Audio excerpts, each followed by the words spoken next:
Et avec lui, on va voir La vie en rose. Chut.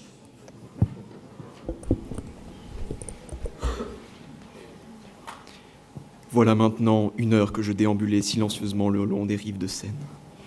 La nuit noire, teintée d'un épais brouillard, enveloppait le sommet de la tour Eiffel qui ne brillait plus. Les veines, taillées et rougies par l'amertume d'un passé regretté et défait, ne faisaient qu'emplir mon âme du noir qui m'offrait cette nuit parisienne. Je remontais alors la berge en direction des Invalides. Au détour d'un pont, voilé par le drap obscur de cette nuit écrasante, l'œil humide des baladeurs, oppressé par l'immensité des bâtiments qui étreignaient la petitesse de mon âme, je décidai alors de me détourner de ma direction initiale.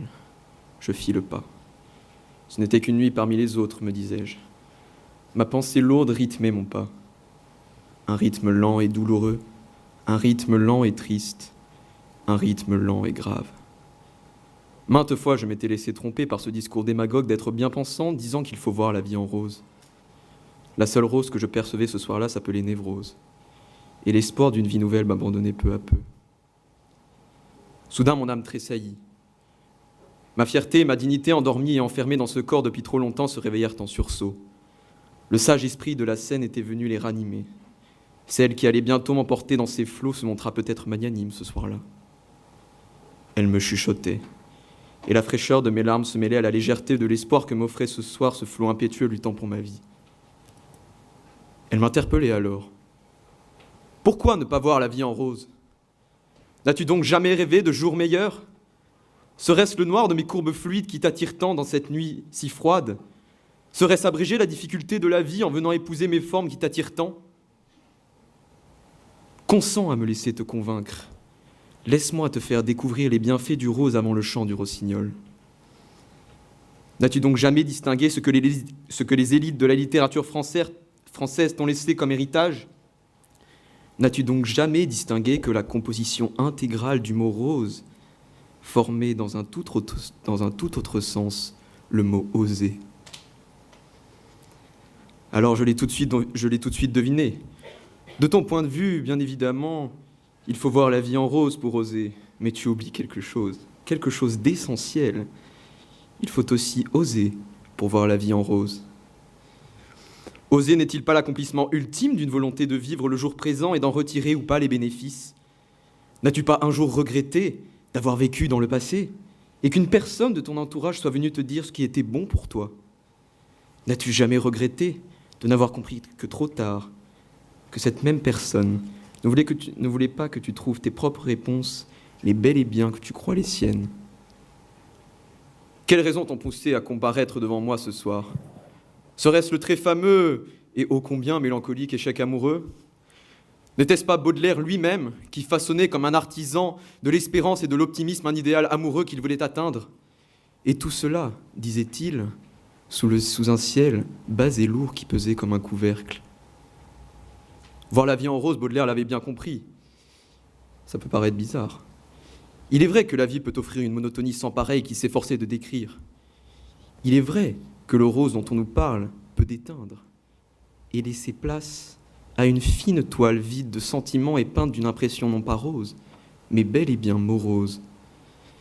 De fait, cette magie de la vie en rose ne peut-elle pas être anéantie et balayée d'un revers de main par une éternelle réalité tout aussi corrompue et tout aussi difficile ? Pas plus tard que ce matin, la vie m'offrait un nouveau défi. Un défi d'histoire-géographie de 4 heures, figurez-vous.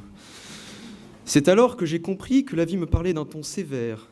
Elle a retenu son souffle et m'a finalement dit « L'ordre et le désordre mondial depuis la guerre froide, point.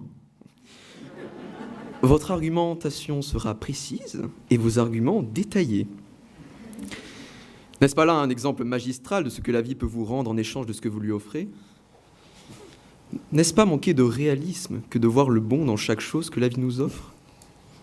Alors, vous exclamerez ainsi comme tant d'autres, « Le rose n'est-il donc qu'une illusion ?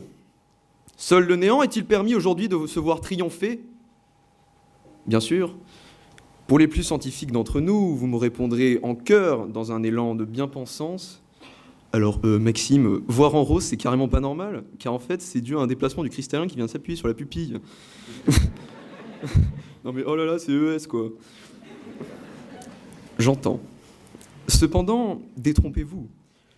Le néant n'est-il pas débordant des peurs collectives, de l'effroi et de ce caractère pusillanime qui nous hante chaque jour, et qui, souvenez-vous, nous empêche d'oser? Sachez et conscientisez sur ceci. La vérité n'a qu'une couleur, le mensonge en a plusieurs. Le néant est un mélange et la vie est une construction perpétuelle de votre être. Alors prenez l'épée de la sagesse et de la vérité, et pourfendez ce passé et ces peurs qui vous hantent chaque jour et qui alimentent votre néant intérieur grandissant.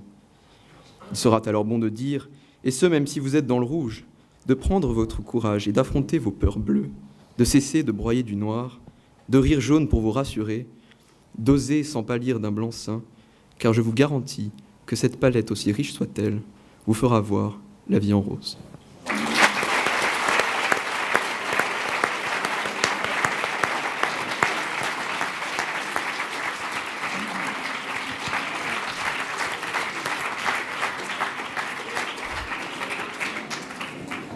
Merci, cher Maxime. De rien. Maxime, combien de roses faut-il offrir à celui dont la maxime est « voyons la vie en rose », autrement dit, où se situe la frontière du monde des bisounours? Faut-il oser sonner l'halali de la chasse aux optimistes?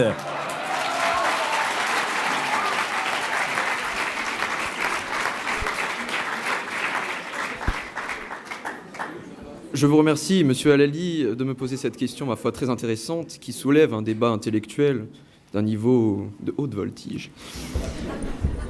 Eh bien, Monsieur Halali, je vais vous répondre très simplement. Face à cette question d'une ampleur terrible, vous l'imaginez bien, vous aurez le plaisir de découvrir la réponse l'année prochaine.